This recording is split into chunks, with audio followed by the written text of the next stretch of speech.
আসসালামু আলাইকুম। আশা করছি আপনারা সবাই অনেক ভালো আছেন। আজকে পর্বে থাকছে একদম দেশীয় স্টাইলের লইট্টা মাছ রেসিপি। আজকের এই রেসিপিটা আমি একদম সহজভাবে তৈরি করে দেখাবো। এই সহজ রেসিপিটা আশা করি আপনাদের সকলের অনেক ভালো লাগবে।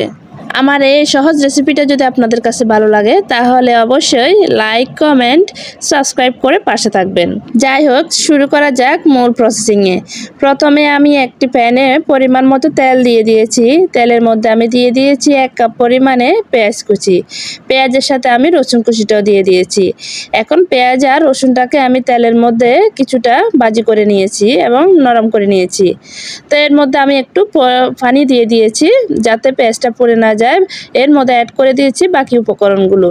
এর মধ্যে থাকছে স্বাদ মতো লবণ, 1 চামচ পরিমাণে হলুদের গুঁড়ো, 2 টেবিল চামচ পরিমাণে মরিচের গুঁড়ো, 2 টেবিল চামচ পরিমাণে ধনিয়া জিরের গুঁড়ো। আপনারা আপনাদের পরিমাণ মতো দিয়ে দিবেন। এখন আমার সব ধরনের মশলা দেওয়া হয়ে গেছে। এখন আমি একদম মশলাটাকে ভালো করে কষিয়ে নেব।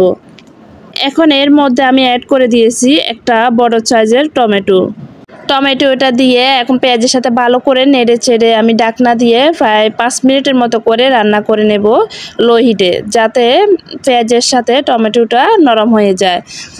5 মিনিট পরে আবার ঢাকনা সরিয়ে ভালো করে নেড়ে চেড়ে দিব যাতে নিচে দিয়ে লেগে না যায়। এখন আমার মশলাটা প্রায় কষানো হয়ে গেলে এখন আমি দিয়ে দেব আগে থেকে ধুয়ে পরিষ্কার করে রাখা লইট্টা মাছ। আর লইট্টা মাছটা আমি ধুয়ে কিন্তু পানি জড়িয়ে রেখেছি। এখন মাছটা দিয়ে দিলাম, দিয়ে এখন মশলার সাথে একদম ভালো করে নেড়ে চেড়ে আমি মিক্স করে নেব।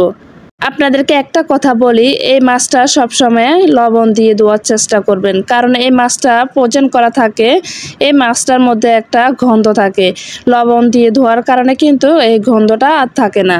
যাই হোক, এখন আমি মাছটাকে ভালো করে কষিয়ে নেব। আর এর মধ্যে আমি কয়েকটা কাঁচামরিচ দিয়ে দিয়েছি। দিয়ে এখন আমি ঢাকনা দিয়ে প্রায় 5 মিনিটের মতো করে রান্না করে নেব।